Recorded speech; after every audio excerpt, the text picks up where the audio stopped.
कर सकते हैं ना अपने घर में। मेरा एक ही कहना है, अमेरिकन साबुन नहीं बिके, अमेरिकन क्रीम ना बिके, अमेरिकन टूथपेस्ट ना बिके, और अंत में अमेरिका की दवा मत खाइए कोई भी। बहुत अमेरिकन कंपनियां यहाँ के दवाएं बेच रही हैं, जैसे विक्स, ये अमेरिकन कंपनी की दवा है विक्स, बेनेड्रिल, और अमेरिकन कंपनी की दवाएं हैं। एली लिली एक बड़ी अमेरिकन कंपनी है, जॉनसन एंड जॉनसन एक बड़ी अमेरिकन कंपनी है, प्रॉक्टर एंड गैम्बल, ये सब दवाएं बेचने आए हैं, धंधा करने। इनकी दवाओं पर कभी भरोसा मत करिए, क्योंकि जो दवाएं वो यहां बेच रहे हैं वो दवाएं अमेरिका में बंद हैं 20 साल से, और गवर्नमेंट ऑफ अमेरिका ने उनको पॉइजन डिक्लेयर किया, वो दवाएं यहां पर धड़ल्ले से बेच रहे हैं। आपको अमेरिका की सबसे खतरनाक जो दवा दी जा रही है आजकल, वो हार्ट पेशेंट को दी जा रही है। आप में से किसी को भी भगवान न करे हार्ट अटैक आए, लेकिन आ गया तो आप जाएंगे डॉक्टर के पास, आपको मालूम है कि एंजियोप्लास्टी ऑपरेशन आपका होता है। एंजियोप्लास्टी ऑपरेशन में एक स्प्रिंग डाली जाती है आपके शरीर में, उसको स्टंट कहते हैं, ये अमेरिका से आता है। और ये स्टंट जो अमेरिका से आता है उसका कॉस्ट ऑफ प्रोडक्शन $3 के आसपास है, और यहां लाकर वो 2.5-3 लाख रुपए में बेचते हैं, ऐसे लूटते हैं आप।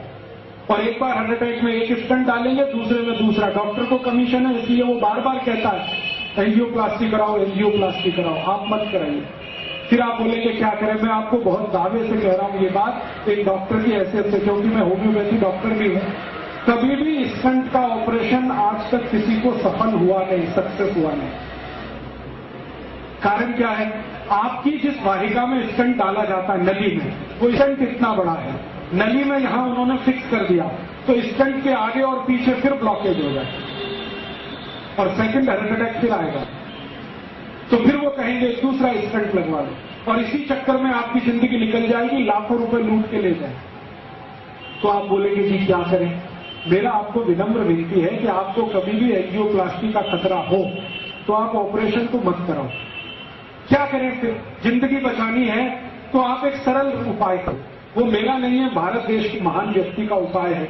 वो व्यक्ति का नाम था बागभट्ट। उन्होंने 3500 साल पहले लिखा एक पुस्तक में जिसका नाम है अष्टांग हृदय, और एक पुस्तक है अष्टांग संग्रह। 7000 सूत्र उन्होंने लिखे हैं बीमारियों को ठीक करने के लिए। उसका एक सूत्र है कि कभी भी हृदय घात अगर है, हृदय को घात हो रहा है, तो जान लीजिए कि रक्त में एसिडिटी बढ़ी हुई है। एसिडिटी समझते हैं? अम्लता। एक अम्लता होती है पेट की और एक होती है रक्त की। पेट की अम्लता बढ़े तो आपको आग जलेगी, पेट में एसिडिटी होगी, आप कहेंगे आग जल रही है, खट्टी खट्टी डकार आ रही है, मुंह से पानी आ रहा है। फिर और ज्यादा हो तो हाइपर एसिडिटी होगी। यही पेट की अम्लता जब रक्त में चली जाती है तो रक्त अम्लता होती है, और रक्त अम्लता में आए तभी हार्ट अटैक होता है। इसके बिना हार्ट अटैक होता नहीं। ये आयुर्वेद का सबसे बड़ा सच है जिसको कोई डॉक्टर आपको बताता नहीं, क्योंकि इसका इलाज बहुत सरल है। इलाज क्या है? डॉक्टर जी कहते हैं कि रक्त में अम्लता अगर बढ़ गई है तो ऐसी चीजों का उपयोग करो जो क्षारीय है। आप जानते हैं 2 तरह के केमिकल्स होते हैं, एक अम्लीय और एक क्षारीय, एल्केलाइन और एसिडिक। अभी अम्लीय और क्षारीय को मिलाएं तो क्या होता है? अम्ल और क्षार को मिलाओ तो न्यूट्रल होता है कि नहीं? तो बागभट्ट जी कहते हैं कि रक्त में अम्लता बढ़ी हुई है तो क्षारीय चीज खाओ तो रक्त की अम्लता न्यूट्रल हो जाएगी, माने हार्ट अटैक की जिंदगी में संभावना खत्म हो जाएगी। ये है कहानी। तो आप पूछोगे कि कौन सी क्षारीय चीज है जो हम खाएं? आपके रसोई घर में सवेरे से शाम तक इतनी चीजें हैं जो क्षारीय ही है।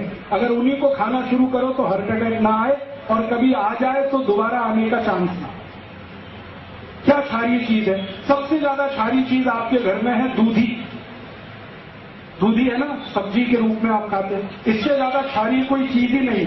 तो दूधी का रस पियो रोज निकाल निकाल, या कच्ची दूधी खाओ। स्वामी रामदेव जी कहते हैं कि नहीं, दूधी रस पियो, दूधी का 3.25 लाख लोगों को ठीक कर दिया उन्होंने दूधी का रस पिला पिला। और उनमें हजारों डॉक्टर हैं जिनका खुद हार्ट अटैक होने वाला था, वो दूधी का रस पी पी के आते हैं। क्योंकि मैं हरिद्वार जाता हूं रामदेव जी के यहाँ, तो हजारों डॉक्टर इस देश के वहां जाते हैं, चुपचाप दूधी का रस पीते हैं 3-3 महीने 4-4 महीने, आके फिर क्लिनिक पे बैठ जाते हैं। वो बताते नहीं हम कहाँ गए थे, वो कहते हम न्यूयॉर्क गए थे, जर्मनी गए थे ऑपरेशन करने, वो रामदेव जी के वहां गए थे। तो 3 महीने दूधी का रस पी के आए हैं, हार्ट अटैक ठीक हो गया है, आके फिर ऑपरेशन पे लग गए हैं। और वो इतने हराम हरामखोर है कि आपको नहीं बताते कि आप भी दूधी का रस पियो।